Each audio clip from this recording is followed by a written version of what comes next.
Hi friends, இன்றைக்கி நான் 1 kilogram cake ஒன்று தான் செய்ய போகிறேன் பர்த்டேக்கு.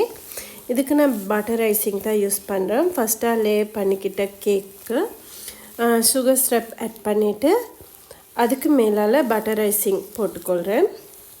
இந்த மாதிரி ஐசிங் ஆட் பண்ணிடலாம். எப்போவுமே கேக் செய்கிற நேரம் கொஞ்சமாக ஐசிங் சேர்க்குற அளவு கேக் ரொம்ப டேஸ்ட்டாக இருக்கும். அளவுக்கு அதிகமாக நாம் ஐசிங்கை சேர்த்துட்டோன்னா கேக்கு டேஸ்ட் போயிட்டு ரொம்ப இனிப்பாக இருக்கும். ஒரு பீஸ்க்கு மேலே சாப்பிட முடியாத மாதிரி இருக்கும். அதனால் நான் ஒரு அளவு தான் ஐசிங் சேர்த்துக்கொள்வேன்.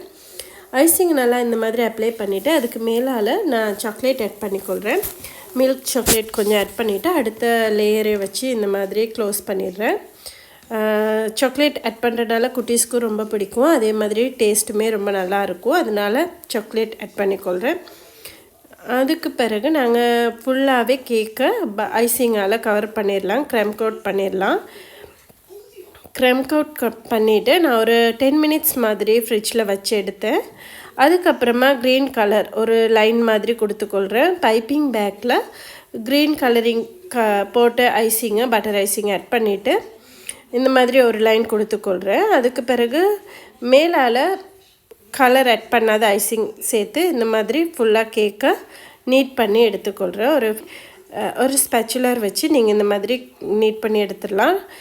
இந்த மாதிரி ஒரு ஸ்பெச்சுலர் வச்சு ஒரு லைன்ஸ் வர மாதிரி இதை நான் டிசைன் பண்ணுறேன்.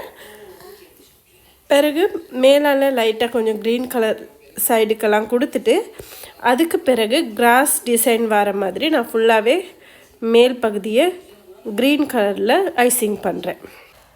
என்கிட்ட இருந்த க்ரீன் கலர் கிராஸுக்குரிய க்ரீன் இல்லை, அது வேறொரு க்ரீன் கலர். அதால் என்ன செய்கிறதுன்னு யோசிக்கிற நேரம் குங்குமப்பூ இருந்துச்சு. அதோட வீட்டில் ப்ளூ கலர் கலரிங் இருந்துச்சு. குங்குமப்பூ கொஞ்சம் தண்ணியில் விட்டுட்டு அதில் வர எல்லோ கலரிங்கையும் ப்ளூவையும் மிக்ஸ் பண்ணி தான் அந்த க்ரீன் கலர் எடுத்துக்கிட்டேன்.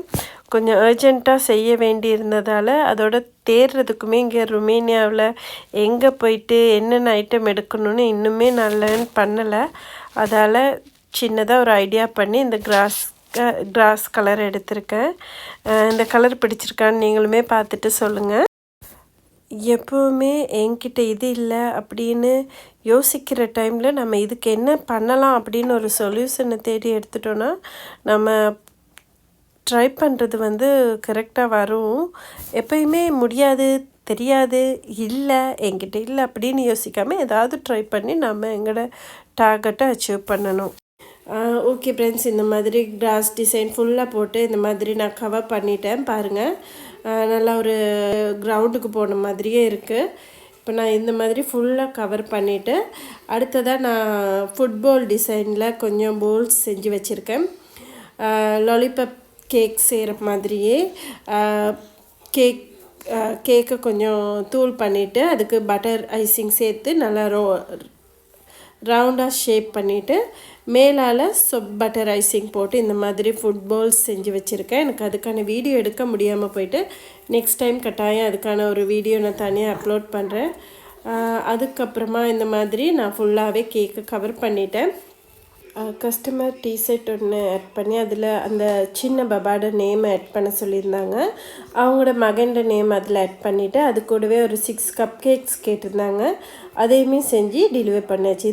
ஓகே ஃப்ரெண்ட்ஸ், இந்த மாதிரி ரொம்ப ஈஸியாக செய்யக்கூடிய கேக் டிசைனோட இன்னொரு வீடியோவில் மீட் பண்ணுறேன். ஓகே, பாய், தேங்க்யூ.